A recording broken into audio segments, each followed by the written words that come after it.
E aí, pessoal, como é que vocês estão? Beleza?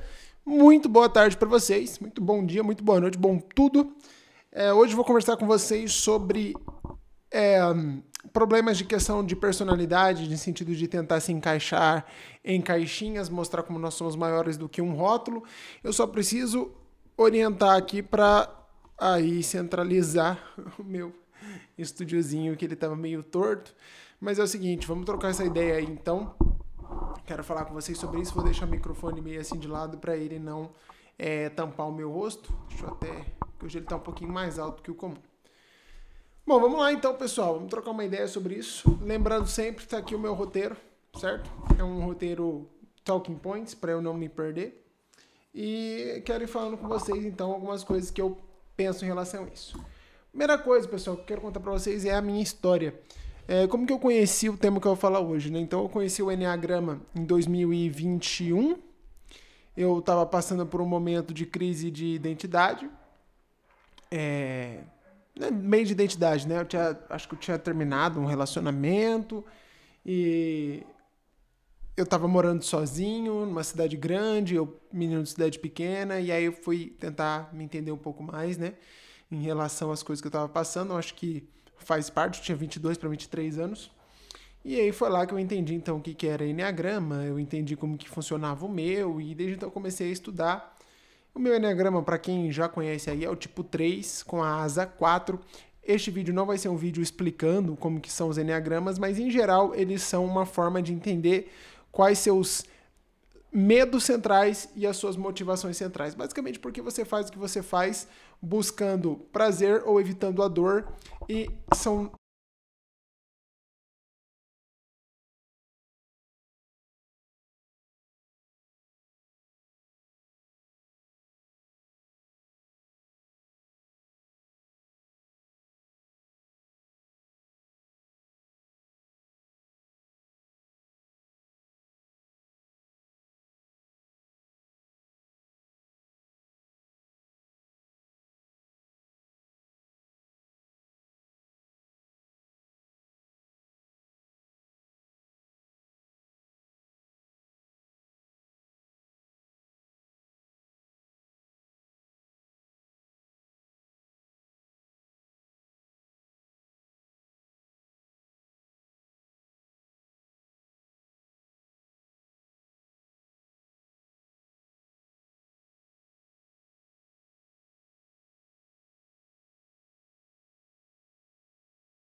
sou sagitariano, eu sou chato porque eu sou capricorniano. Não, né? Eu não tô dizendo nem que essas coisas não têm alguma realidade, embora cientificamente a gente não tenha realmente nenhuma comprovação de nada do tipo. Mas, por exemplo, as teorias de Enneagrama, teoria de MBTI, são todas coisas que inclusive eu uso profissionalmente. Eu gosto delas. Eu acho que elas servem para muitas coisas, eu vou falar mais para frente. Mas é uma busca de uma classe média que não tem mais nada a não ser o direito à opinião. Então veja bem, a classe média nos anos 60, 70, 80, ela se diferenciava pelo quê? Pela qualidade daquilo que ela conseguia comprar. Então, eu comprava um carro melhor que meu vizinho, aí eu ficava me sentindo, pô, com a autoestima lá em cima e tal. A minha esposa ia no salão mais caro do que a esposa do vizinho, enfim. E aí a minha casa, eu colocava uma piscina, enquanto o vizinho podia colocar só um laguinho, né? Então a piscina é mais cara, enfim. Então, nesse sentido, a gente tinha essa competição e essa afirmação da identidade através do, pô, eu vou na missa mais do que você, eu ganho mais do que você, eu compro mais do que você, e meu relacionamento é mais estável do que o seu, e minha família é mais bonita, é mais de margarina do que a sua. Isso era a classe média dos anos 60, 70, 80, 50 também, especialmente falando nos Estados Unidos, né? E a gente comprou o American Way of Life com casca e tudo. Sempre compra, até hoje a gente compra. E hoje não.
vira-se essa sanha louca de tentar dar significado para as coisas que muitas vezes não têm um significado próprio. E aí aquela treta da antropologia que a gente fala sempre do significado e o significante.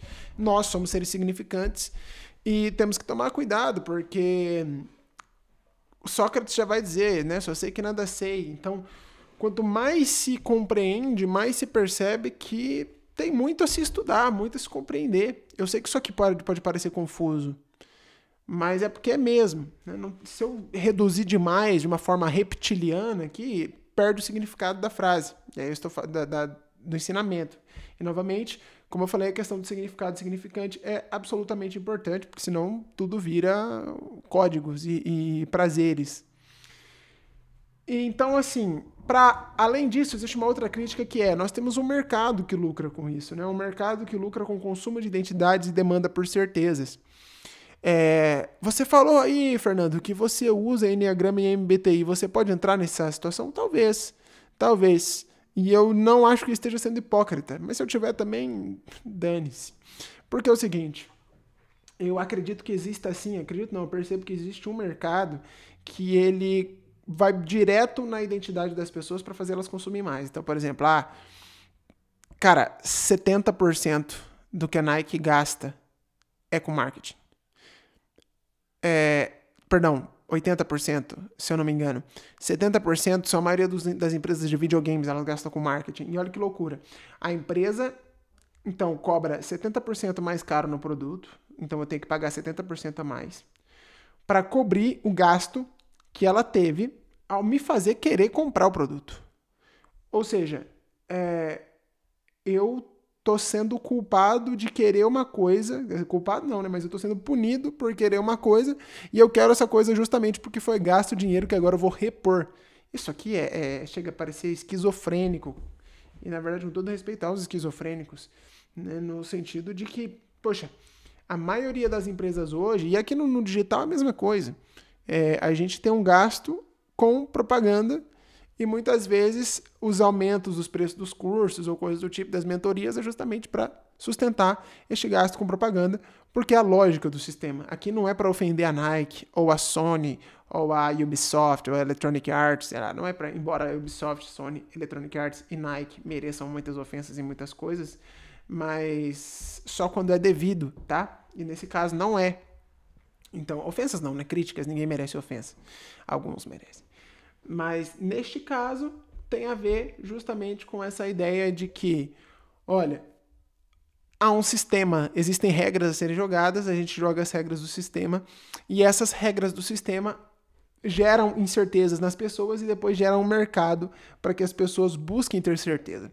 E aí pode parecer besteira, mas falando da mesma coisa de identidade, sim, o fato de eu escolher comprar um Xbox em detrimento de um PlayStation, de eu comprar um Samsung em detrimento de um iPhone, de eu comprar um MacBook em detrimento de um Acer, tudo isso daí tem a ver com eu me afirmar minha identidade diante do que está sendo posto, diante do que está sendo colocado ali para mim. Então eu faço as minhas escolhas. Não, eu uso Adidas porque eu sou fã do Messi. Não, eu uso Nike porque eu sou fã do Cristiano Ronaldo. Não, nada disso é bom. Eu sou fã do Neymar e eu uso Puma.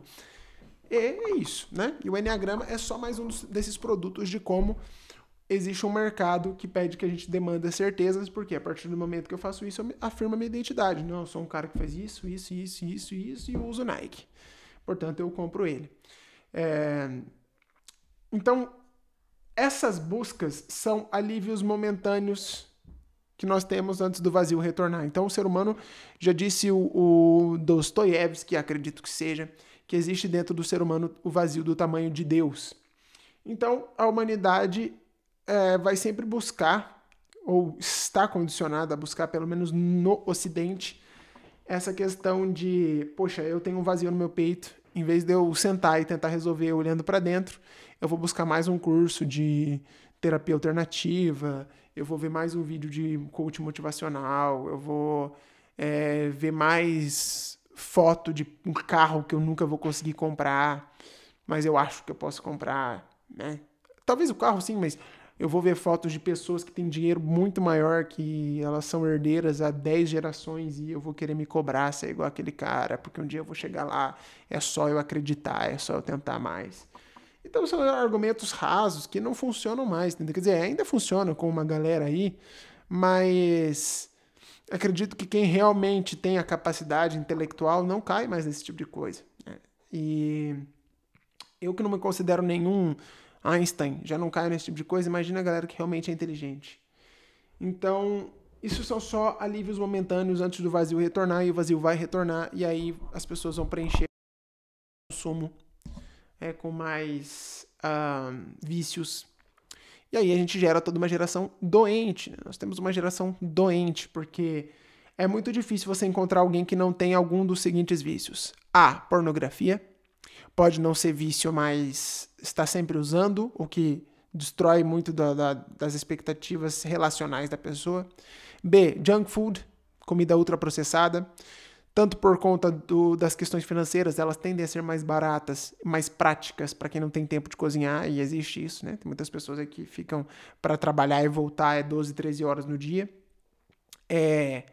Tabaco ainda é um problema. Cara, tabaco nos anos 50, o pessoal usava, beleza, muita gente não sabia o problema que causava. Hoje, o pessoal sabe o problema que causa e está usando mesmo assim. Álcool, não preciso nem falar, a pior das drogas, porque é socialmente aceita, você tem em casa todo dia. Redes sociais, eu não vou dizer que essa aqui é a pior, mas essa aqui lentamente está destruindo a cabeça das pessoas, né? Hiperestímulos dopaminérgicos, é o tal do brain rot, né? Que agora ficou famoso, o cérebro de geleia, o cérebro derretido. E aí entra também, né, os videogames e tal. E acho que por último, bets, que é também mais uma questão disso aí, que é o quê? Eu tô falando de vício, tá, pessoal? Por exemplo, eu já fiz bet de futebol, tipo assim, postar 5 pro Bayern de Munique fazer 5-0 no Hoffenheim. Eu já fiz isso, sabe? Então, beleza. Agora, estamos falando aqui de pessoas que se viciam nisso para preencher um vazio, que é o mesmo vazio que tornou ela improdutiva para trabalhar, e ela acredita em promessas fáceis de que ela vai enriquecer com isso. Então, todo esse vazio, já diria Jung, tudo que não é processado, tudo que vai para a sombra, volta como vício, projeção ou compulsão.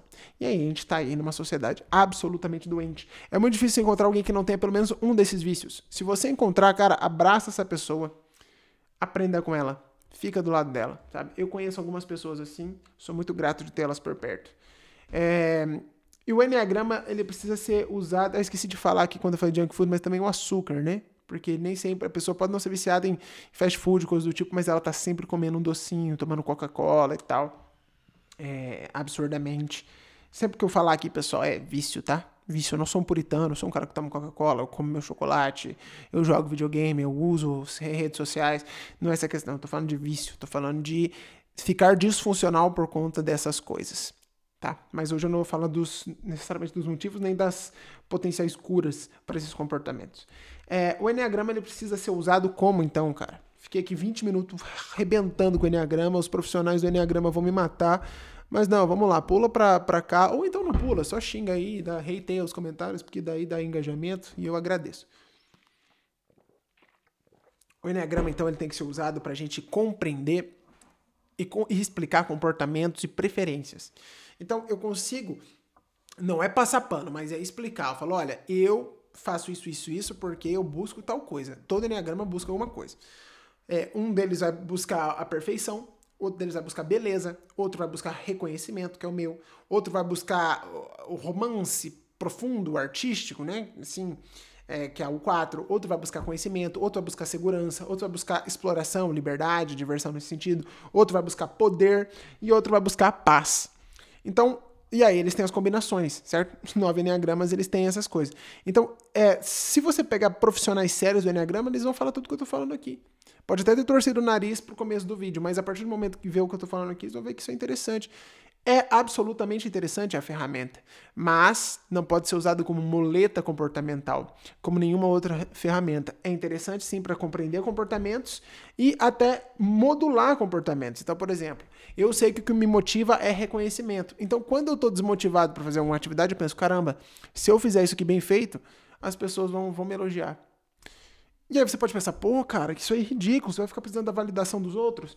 Meu amigo, é a minha história de vida, me trouxe esse Enneagrama, eu aceito, embrulho, domino no peito, saio jogando e faço um golaço, entendeu? Tem várias pessoas aí absolutamente exemplares que têm o mesmo enneagrama, pessoas que eu admiro bastante, ótimo, entendeu? Tudo é a forma que você usa isso. Imagina um cara lá que tem um enneagrama de buscar poder. Pô, você pode ser um babaca, ou você pode ser um grande presidente, um grande líder de empresa, enfim.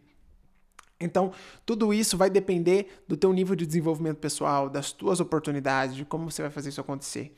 Então, é importante ter isso para a gente conseguir explicar comportamentos, compreender e até modular motivações e medos. Então, poxa, eu sei o que eu tenho medo, então eu já sei do que eu vou fugir, né, qual coisa eu não vou fazer. E, especialmente, o enneagrama mostra aonde a gente se sabota. Que eu sempre falo, ninguém precisa ficar mais disciplinado. Você precisa parar de se sabotar. É isso. Porque você já sabe o que você tem que fazer. Você não dá conta de fazer porque você se sabota emocionalmente, depois cognitivamente, e aí você toma decisões erradas. Quer dizer, primeiro cognitivamente, depois emocionalmente, e aí toma-se decisões erradas e cria-se uma identidade disfuncional. Então, para concluir, há uma ironia de que nós também buscamos uma essência estável que escorre pelas mãos. E aí eu convoco, acredito que é Sartre, que vai dizer a essência, quer dizer, a existência precede a essência, por isso ele é considerado um existencialista. Ou seja, primeiro eu nasço, primeiro eu existo, depois eu me construo como essência. Essência, a gente tem, por exemplo, a palavra essere no italiano, que é ser. Então a essência é aquilo que eu sou. Mas aquilo que eu sou é dinâmico. Ninguém é, todos estamos. E aí quando eu falo assim, mas então como é que eu falo da minha essência? Então a minha essência, ela é um resumo da minha história de vida, é o que eu venho sido há muito tempo. É o que vai dizer Aristóteles quando ele fala, a excelência está naquilo que se faz repetidas vezes. Então você é o que você faz repetidas vezes. A excelência, portanto, é um hábito e não um ato. Então, no fim das contas, a nossa essência tem muito a ver com os nossos hábitos. Por quê? Vamos lá. Nós temos uma categoria inconsciente mental, que cientificamente a gente não consegue definir, mas vamos pegar a instância freudiana ou a sombra do Jung, e aí a gente tem então essa instância inconsciente, que é da onde nascem os nossos pensamentos, muitas vezes expostos a algum gatilho, e aí esses pensamentos vão trazer emoções. Dessas emoções, nós vamos ter reações. E essas reações são o quê? Eu tenho uma emoção quando eu tenho um gatilho fisiológico, que, por exemplo, a sede. Eu vou pensar, preciso de água. E aí eu tenho emoção de medo, né? Ou de um impulso de buscar a água. Tem uma empolgação da dopamina de buscar água. Inclusive, quem bebe pouca água é porque não está tendo essa mesma empolgação, né? Um dos motivos. E aí, dessas ações repetidas várias vezes, eu vou ter os meus hábitos. Desses hábitos, eu vou contar as minhas histórias. Eu sou um cara que bebo 5 litros de água há 2 anos. E aí, na minha identidade, é o quê? Eu sou um cara que bebo água há 2 anos. Então, no fim das contas, a nossa essência, a nossa identidade é aquilo que a gente faz. É o que nós viemos fazendo há muito tempo. Então, o enneagrama ele serve para explicar essa identidade e aí entender ela e tentar modelar as autossabotagens e as motivações baseado naquilo que você tá. Porque muitas vezes você tá num lugar que você acha que você quer, mas você não quer. Você foi condicionado a acreditar que você queria aquilo. E aí te falta liberdade. Bom, pessoal, o vídeo de hoje é isso, tá? Agradeço a todos que assistiram até aqui, até o final. Não vai cair o dedo você curtir, se inscrever no canal, tá? E assim, nem falo que precisa compartilhar com alguém, a não ser que você realmente ache interessante, eu não vou ficar aqui com um hackzinho de crescimento, sabe? Eu quero que o conteúdo de fato seja bom, mas comentários seriam legais. Eu acho que comentário é uma métrica interessante para eu entender se eu tô fazendo o trabalho direito. Beleza? Muito obrigado, valeu, falou!